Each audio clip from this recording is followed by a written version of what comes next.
네, 감사드립니다. 저희 오늘 함께 보실 하나님의 말씀은 디모데전서 2장 1절부터 7절 말씀 가지고 모든 사람을 위하여라는 제목으로 함께 말씀의 은혜 나누고자 합니다.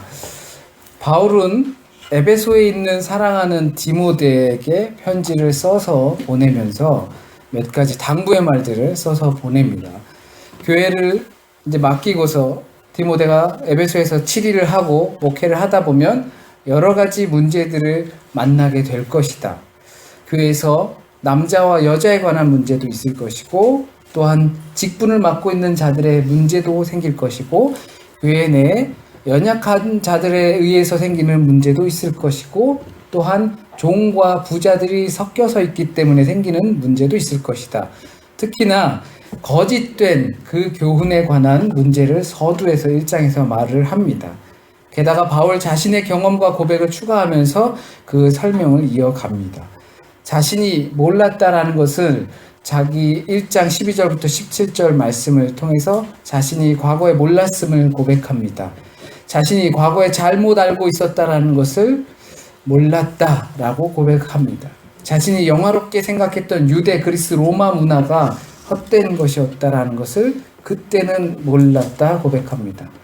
과거에 자신이 의인이라고 생각하며 행했던 행동들이 잘못되었다는 것을 몰랐다 고백합니다. 그러나 예수를 만난 이후 이제는 알았다. 내가 죄인 중에 죄인이다. 그리고 악질 죄인이다라는 것을 알게 되었다는 겁니다. 어떻게 해서 그렇게 알게 되었는가? 예수 그리스도와 더 가까워지고 또 더 가까워지기 위해서 더욱더 친밀해지다 보니까 나는 죄인이다 라는 것을 깨달았다는 겁니다. 그분은 죄인인 나를 위해서 오셨다. 그래야 그분의 오심이 의미가 있게 되는 것이고, 나를 구원하기 위해서 오셨다. 나는 더불어 그가 절대적으로 필요하다라는 고백을 하게 되는 것입니다. 예수의 사역과 부활이 내게 의미가 있으려면 나는 나의 삶은 무의미해져야 하기 때문입니다. 예수 그리스도와 더 가까워지니까 나는 쇠해지고, 나는 날로 약해지고, 그분은 날로 강성해지는 것입니다. 그리스도인이라는 것은 이러한 자기 부인을 통한 일련의 과정들을 사랑해야 한다는 겁니다. 바울이 자기 입으로 자기 스스로를 죄인 중에 죄인이다, 대장이다 라고 고백했던 것은 그리스도와 점점 더 가까워지면서 자기를 부정하는 고백이 나왔던 것처럼, 이러한 자기 존재 부정을 사랑할 수 있어야 그리스도인에 더 가까워진다는 겁니다. 이렇게 새로운 내가 만들어지는 거구나 라고 고백하게 되는 거죠. 오늘 본문에서 바울은 지난 말씀의 연결선상에서 그러므로 내가 첫째로 권하노니, 그러므로 내가 예수를 만나서 죄인 중에 죄인이었는데 그 중에서도 또한 대장이었는데, 그러므로 그런 내가 너에게 첫 번째로 권하노니 라고 시작을 합니다. 공동체에서 가장 중요하게 생각하는 것이 무엇인지를 이제 권고하고 있는 겁니다. 교회에서, 교회 공동체로서 가장 중요하게 생각할 것이 무엇인지를 사랑하는 아들 디모데에게 말해 주는 겁니다. 에베소에서 목회하고 정말 아껴서 그 지역을 맡긴 디모데에게 말해 주는 거죠. 텔레비전에 보면 맛집들이 막 많이 나옵니다. 정말로 그 안에 유명한 맛집들도 많죠. 그래서 비법을 공개합니다. 이렇게 요리를 하고, 마케팅은 또 때로는 어떻게 하고, 그러나 뭔가 끄트머리에 마지막에 항상 무슨 통이 하나 있습니다. 그것은 절대 공개할 수 없는 비법이다. 그리고 이것을 사수하는 것을 보게 됩니다. 모든 것을 공개해도 주방은 공개할 수 없고, 주방을 공개해도 주방 내에 은밀한 그 무언가는 공개할 수 없다라고 사수합니다. 그러나 바울은 디모데에게 그러므로 너희에게 첫째로 권하노니 라고 했던 것은 곧 내가 이제 디모데야 비법을 공개해 줄게 라고 하는 것과 같은 것입니다. 바울이 왜 비법을 공개했을까요? 만약에 우리가 생각하는 그 바울 선생이 정말 훌륭하고 마치 어느 큰 교회 목사님이나 때론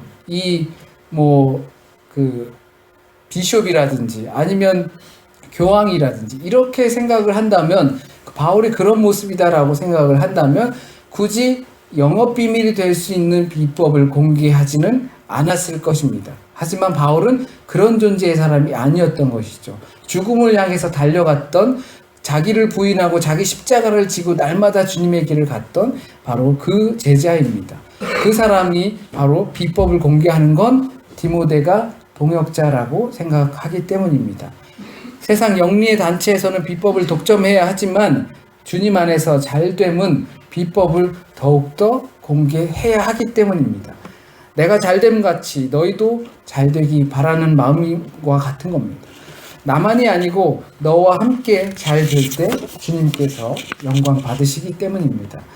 어떻게 행복할 수 있는지, 어떻게 주님의 평화 안에 거할 수 있는지, 어떻게 주님의 교회가 그리고 목회가 또 우리의 신앙이 행복할 수 있는지 비법을 공개해 주는 겁니다.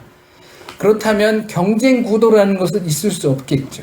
비법을 공개해 버렸으니까. 그것은 내가 영업으로 지금까지 할 수 있었던 그 전수받은 또는 내가 만들어낸 그 비법을 공개한다는 것은 더 이상 당신과 내가 경쟁 상대가 아니다. 당신과 나를 경쟁 구도로 만들고 싶지 않다라는 이야기가 되는 겁니다. 그것도 이제 무료로 디모데에게 전수를 합니다. 이런 바울의 비법 공개 정신은 많은 교회들에게 그리고 많은 신앙인들에게 필요하다고 생각이 듭니다. 마치 서로 경쟁이라고 하듯이 전도 전략이 있다든지 성경 공부라든지 또는 우리에게만 특별한 무언가가 있을 것 같은 제자 훈련이라든지 이런 것들을 시중에 많이 쏟아냅니다. 그것도 돈을 받고 팔기도 하고 세미나를 돈을 받고 듣기도 합니다. 물론 이것이 지적 재산이기 때문에 이거를 뭐 저작권 없이 다 해야 된다 그런 이야기는 아닙니다. 하지만 이것을 점점 더 이 돈과 바꾸지 않으면 줄 수 없다라는 봉쇄적으로 나가게 됩니다. 마치 서로 경쟁해야지만 사는 것처럼 교회나 이런 신앙 풍토가 이루어졌습니다. 다만 모두를 위해 특히 사람들에겐 이러한 것들이 더 필요하다고 생각합니다. 비법 공개의 정신. 더불어 함께 잘 되기 위해선 꼭 필요한 부분입니다. 그 비법이 무엇입니까? 바로 간구와 기도와 도구와 감사하라는 겁니다. 공동체가 제일 먼저 해야 할 것은 하나님의 몸된 교회, 하나님의 팔다리 역할을 하는 모든 교회가 먼저 해야 할 것은 간구와 기도와 도구와 감사해야 한다고 당부하고 있는 겁니다. 간구, 기도, 도구, 감사. 문맥상 보면 그렇게 치밀하게 이 네 가지의 특별한 의미를 두고서 치밀하게 디모데가 목회하는 그 교회 디모데에게 이것은 네 가지는 특별한 의미가 있어. 간구는 이래서 다르고 기도는 이래서 다르고 도구는 이래서 다르고 이래 했기 때문에 이것을 구별하면서 너희가 간구하고 기도하고 도구하고 도구라는 중보기도인데 그리고 감사하고 이렇게 해야 돼라는 걸로 보이지는 않습니다. 그런데 거기에 생뚱맞게 또 감사라는 말이 붙기도 합니다. 어떻게 보면 특별해 보이지도 않아 보입니다. 그러니까 비법 전수를 저희가 받은 거죠. 바울이 너희에게 비법 전수를 할게. 교회에 문제들이 있을 것이고 또 나에게도 문제가 있을 텐데 그럴 때마다 이 비법을 떠올려봐. 마치 요술 호리병처럼 어려운 일이 닥칠 때 그걸 빵 열면 너를 도와줄 거야 라고 생각하는 것처럼 보이지는 않습니다. 어떻게 하면 행복하고 평화롭고 주님의 교회와 목회와 신앙에 행복할 수 있는지 들었는데도 비법처럼 들리지 않는다는 이야기입니다. 오히려 2절에 나오는 말을 진짜 우리가 실전에 사용할 수 있는 비법처럼 들리기도 합니다. 왕이나 높은 지위에 있는 사람들을 위해서 그렇게 하라. 그 사람들을 위해서 간구하고 기도하고 중보하고 또 감사해라. 왜냐하면 우리가 편히 갈 수 있는 길을 그들이 안내해 줄 것이다 라는 거죠. 오히려 이게 진짜 비법처럼 들립니다. 세상을 살아가다 보면 높은 사람을 위해서 기도해주고 간구하고 또 감사해주고 선물도 주고 또 콘탁도 하고 처세도 하고 하라는 것처럼 보여지기도 합니다. 그래야지 네 앞길이 평탄하다라는 것처럼 들리기도 합니다. 그런데 이것도 식상합니다. 어느 정도 어른이 되고 나면 누가 가르쳐 주지 않아도 옛날에 누구에게 선물을 해봤더니 그 사람이 나를 좀 잘 봐주더라, 이런 것들이 터득하게 되기 때문에 자연스럽게 처세술로 나오는 것이기 때문에 이것도 또한 특별해 보이지는 않습니다. 그러나 여기서 잠깐 짚고 넘어가고 싶은 것이 있습니다. 간구, 기도, 도고, 감사, 이 비법의 공통점이 무엇인가라는 겁니다. 어느 누군가가 믿음 안에서 문제가 생겼습니다. 그때 목사가 또는 선생이라고 하는 자들이 그에게 다가가서 기도하십시오, 간구하십시오, 그리고 감사하십시오 라고 말을 한다면, 듣는 사람이 만약에 여러분이 그 사람이라고 생각했을 때, 아 그렇군요, 제가 그걸 까먹었네요, 몰랐습니다, 당장 기도하겠습니다 라고 할까요? 아니면 그냥 식상하게 아 네 알겠습니다 라고 대처하고 넘어갈까요? 만약에 여러분이 문제가 있어서 저에게 찾아와서 이런 문제가 있습니다 했는데, 아 기도하십시오 라고 하면 어떤 상황으로 대응을 하시겠습니까? 대부분은 식상하게 생각할 겁니다. 여러분이 신앙이 없어서 그런 것이 아닙니다. 왜냐하면 벌써 해봤기 때문입니다. 신앙인으로서 나에게 또는 우리 주변에 문제가 생긴다면 당연히 기도 먼저 하겠죠. 또는 뭐 다른 수단을 찾아보겠지만 그래도 어떻게든 기도를 하게 될 겁니다. 그런데 해봤더니 나에게 남는 것이 실망뿐이더라. 그래서 또 사람이라는, 목사라나 또는 선생이라는 사람을 만나게 되는 것이죠. 무엇보다 하늘을 우러러보기 마련입니다. 그래서 볼 곳이 거기밖에 없으니 기도할 수밖에 없습니다. 그런데 나에게 남은 것은 실망과 상처뿐일 경우가 있습니다. 기도하고 간구하고 다 해봤지만 실망뿐인 경우가 있습니다. 그럴 때 기도하세요 라고 하는 그 당부의 말이, 기도합시다 라는 그 당부의 말이 그렇게 달갑게 들리지는 않습니다. 어떻게 무엇을 위해 기도할지 건드려 주지 않기 때문입니다. 그러나 간구, 기도, 도구, 그리고 감사, 서로 비슷한 듯 다르게 보이는 이것은 바로 나와는 상관이 없다라는 것을 인정하는 겁니다. 나의 능력과는 관계가 멀다라는 것을 인정하는 데서 나옵니다. 내게서 그 일들을 내려놓으라는 겁니다.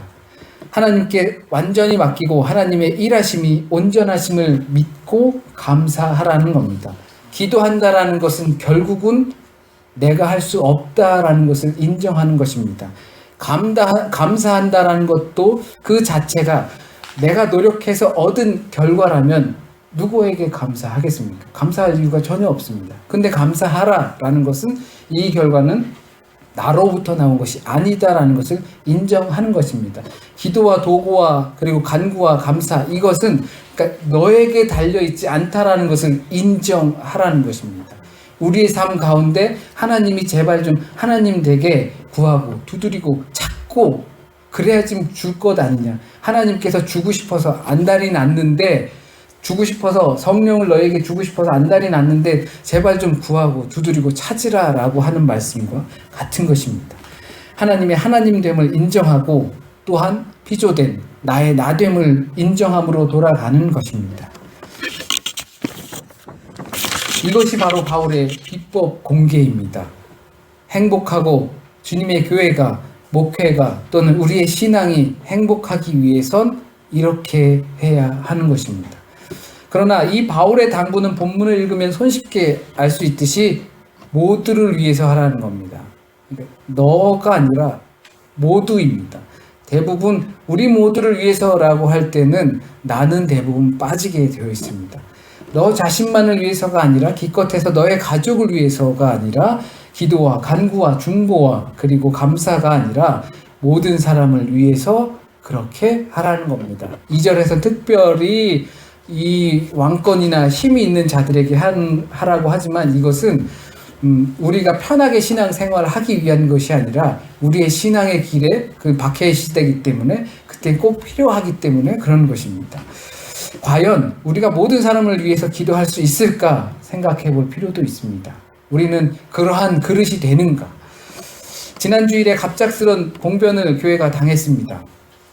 놀라신 분들도 많이 계실지 모르겠습니다. 그러나 워낙 갑작스럽게 당한 일이 있다 보니까 이게 뭐지? 무슨 일이지? 라고 생각을 하게 됐습니다. 교회에 뭐 털어갈 게 있다고 교회를 털었나 라는 생각도 들고, 그러면서도 털어갈 게 있는 교회구나 싶어서 좀 급하게 음향기계가 있는 곳으로 가봐서 그것은 안전하길래 참 다행이다 라고 생각도 했습니다. 털릴 게 있을까봐 걱정하는 것이 또 신기하기도 했습니다. 그런데 집에 와서 생각해 보니까 그제서 조금 정신이 들긴 했습니다. 얼마 전에 선물 받은 책 중에 그 레미제라블 묵상이라는 책이 있었습니다. 집에 돌아가면 아직 읽지 못한 책들이 책상이나 책장에 이렇게 세워져 있지 않고 눕혀져 있습니다. 저희 집에 오셔서 만약에 책이 세워져 있지 않고 눕혀져 있으면 안 읽은 책입니다. 이렇게 자꾸 쌓여 있으면 제가 게으르구나라는 것을 생각하시면 됩니다. 딱 앉아서 아이들을 다 재우고 이제 저녁 늦은 시간에 이제 책상에 앉아서 그 책이 눈앞에 눕혀져 있는 레미제라블 묵상의 책이 보였습니다. 그제서 조금 생각이 드는 것은 우리 교회를 털어서 본전도 못 찾은 그 사람은 과연 장발장일까라는 생각을 하게 됐습니다. 정말 배고파서 빵을 훔쳐 먹었고 그 시대의 종교를 조롱이라도 하듯이 교회의 은촛대를 훔쳐간 그 장발장 같은 사람일까? 이런 것이 교회라면 털려도 되고 털어도 돼라는 식으로 교회를 찾아서 마음껏 유린하고 도망간 그런 혹시 장발장일까? 나는 자베르 경감에게 붙잡혀온 장발장에게 자비를 베풀며 왜 가져가라고 준 것을 안 가져가고 뒀냐면서 장발장에게 마저 준 그런 신부일 수 있는가? 그자가 장발장이 아니라면 나는 자비를 베풀 기회가 없는 그런 신부가 되지는 않을까? 아니, 그가 정말 장발장과 같이 가난한 자였다면 과연 나는 그 신부처럼 줄 수 있을까? 줄 것은 있을까? 노트북이 이제 찾아왔죠. 경찰이 그 독일교회 목사님을 통해서 받았고 그리고 교회에 주었습니다. 노트북 하나 도난 당하고 아이들을 위한 그 헌금이 없어지고 했지만 노트북 없어서 예배 못 드리지는 않을 겁니다. PPT가 없으니까 조금 불편할 수는 있겠지만 예배는 드리게 될 것입니다. 물론 그 소설 속 상황과는 우리 상황은 물론 다릅니다. 하지만 적어도 나는 그 사람을 위해서 기도할 수 있는가라는 겁니다. 내 기준과 내가 배운 것과 내 가치관에 맞춰서 하는 기도가 아니라 그렇게밖에 할 수 없었던 그 사람의 입장에서 그 행동을 하게 된 계기에 대해서 그 사람을 위해서 기도할 수 있는가입니다. 그러나 생각해 보니까 전혀 못했죠. 바보 같은 놈, 초짜구만, 멍청한 놈을 아유 불쌍해라, 이런 생각만 했죠. 그리고 기도할 수 있어야 하는 거 아닌가 생각을 하며 나는 형편없는 사람이구나 라는 생각까지도 이르게 됐습니다. 게다가 오늘 말씀의 내용을 전달할 수조차도 없는 자격미달의 사람이라고 생각이 들지요.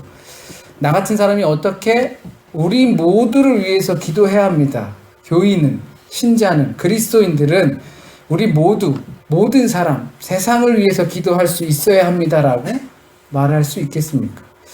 하나님은 모든 사람이 구원받기를 진심으로 바라시고 그래서 주님도 모든 사람을 위해 십자가를 지시고 부활 승천하셨습니다. 어떻게 이 내용을 이 몸과 생각을 가진 사람이 전할 수 있겠습니까? 생각해보면 참 어마어마하게 큰 내용입니다. 그런데 어떻게 모든 사람을 위해서 기도할 수 있을까? 그럴 수 없는 존재인데, 물론 여기서 모든 사람은 진짜 사람이나 또는 내가 아는 인맥의 관계를 말하는 것은 아니죠. 피조세계 전체를 말하는 겁니다.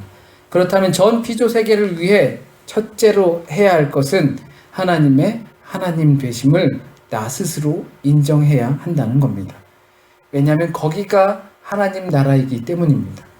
모든 사람을 위해서, 우리의 피조 세계를 위해서 기도한다는 것은 결과적으로는 하나님 나라를 위한 것입니다. 그 나라는 하나님이 온전히 하나님 되는 나라입니다. 우리가 쉽게 나의 도구쯤으로 생각하는 그러한 하나님이 아니란 이야기입니다.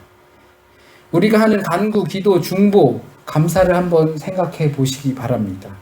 언제 기도하고 간구하고 중보하고 또는 감사하는지, 과연 얼마나 나는 모든 사람을 위해 전방위적인 피조 세계를 위해서 하나님 나라를 위해서 구하고 찾고 두드리고 있는가? 예수 그리스도와 점점 더 친밀해져서 자기를 부인하고 자기 십자가를 지고 주님의 길을 따르는 이들이 간구해야 할 것이 바로 그것입니다. 나를 위해서가 아니라 모든 사람을 위해서, 하나님 나라를 위해서 간구해야 합니다. 하나님이 하나님 되셔야 합니다. 우리에게 전수하신 그 비법은 나만의 신앙과 평화를 위한 것이 아닙니다. 왜냐하면 하나님은 모든 사람이 구원받기를 바라십니다. 진리를 모든 사람들이, 모든 피조물이 깨닫기를 원하십니다. 죄인이 죄의 대가를 받는 것이 당연하겠지만 하나님께서 죄인의 패망을 즐거워하시지 않기 때문입니다. 오히려 그들이 의의 길로 돌아와 의의 길을 걸을 때 하나님은 기뻐하십니다. 죄인을 향한 벌하심은 최후의 보루일 수밖에 없습니다.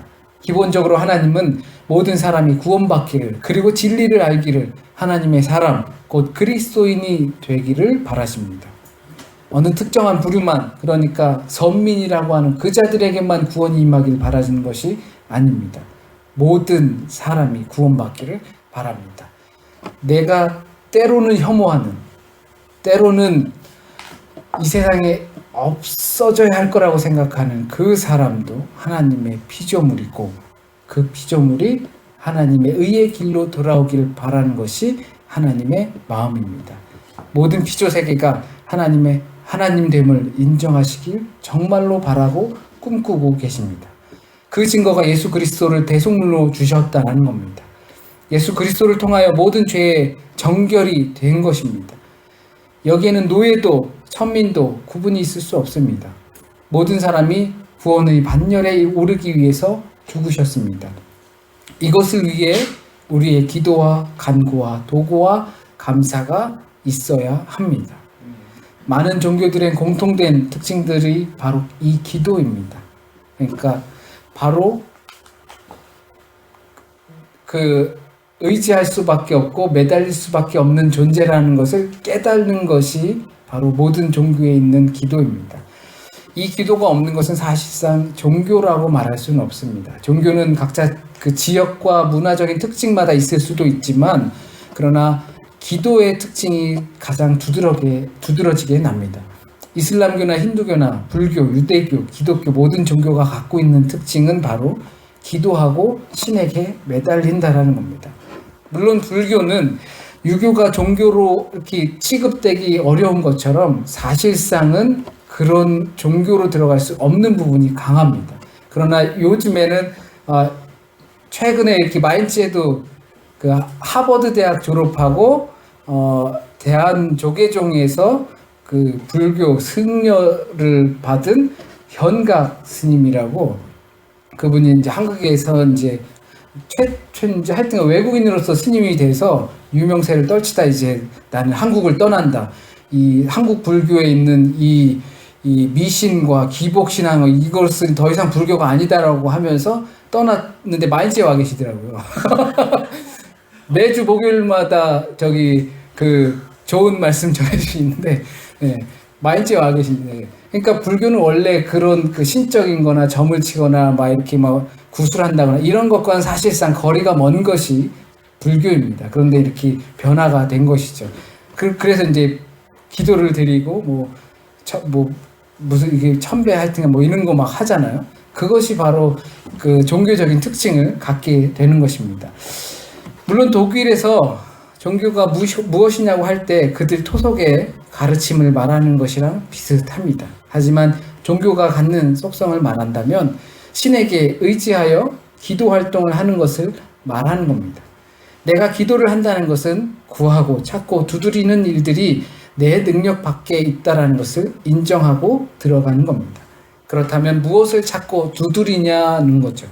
무엇을 위해 우리는 기도하며 하루를, 한 주를, 한 달을 또는 한 평생을 보내왔는가? 적어도 알 것은 나 자신만을 위해서 하는 것은 아니라는 겁니다. 그래서는 하나님의 마음을 이해할 수 없고 하나님과 같은 꿈을 꿀 수 없다라는 것입니다.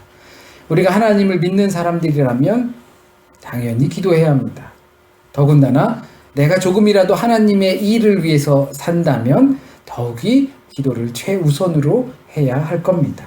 그 기도를 하면 피조세계는 매달릴 수밖에 없는 존재라는 것을 인정하는 겁니다. 그 기도는 나의 욕심과 꿈과 같은 것들을 하나님을 이용해서 이루고자 하는 것이 아니고 모든 이들이, 모든 피조세계가 구원을 받고 진리에 도달할 수 있기를 바라는 마음입니다. 그것이 목회자에게만 한정되는 것이 아니라 성도, 그리고 신자, 그리고 그리스도인, 그리고 죄인에게까지 있는 것이 바로 이 마음입니다.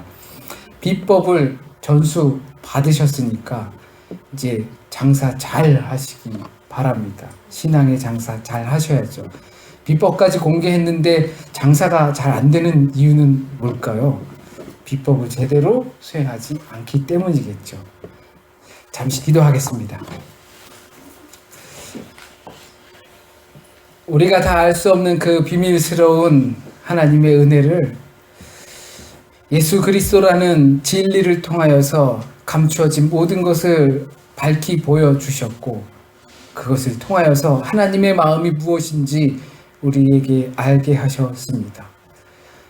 내가 구원받는 건 당연합니다. 당연히 필요합니다. 행복하게 신앙생활하고 싶고 행복하게 우리의 가정을 꾸리고 싶고 우리의 교회가 평화롭길 바랍니다. 그러나 우리에게 공개해 주신 은폐된 것을 열어주신 그 진리의 말씀은 모든 사람이 예수 그리스도를 통하여서 구원에 이르는 것입니다. 하나님도 그것을 바라셨고 예수 그리스도의 십자가 사건도 바로 그것을 위해 대속죄로 돌아가신 것임을 우리가 믿고 또한 고백합니다. 비법대로 살아갈 수 있도록 인도하여 주십시오. 미운 사람이 있을 수도 있고 정말 세상에 존재해서는 안 될 것 같은 사람들도 있을 것입니다.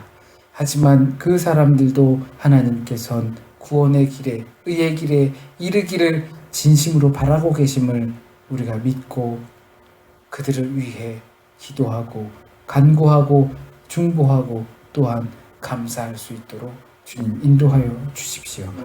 혹시라도 잘못 전해진 말씀이 있으면 주님 이 시간에 주님께서 저를 통하여 우리와 함께 나누시고자 하셨던 그 말씀만 남게 하여 주셔서 뿌리 내리고 또한 열매 맺게 하여 주십시오.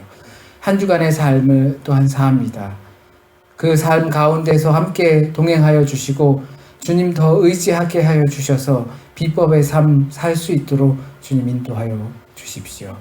승리의 삶으로 이끌어 주시는 우리 주 예수 그리스도의 이름으로 기도드립니다.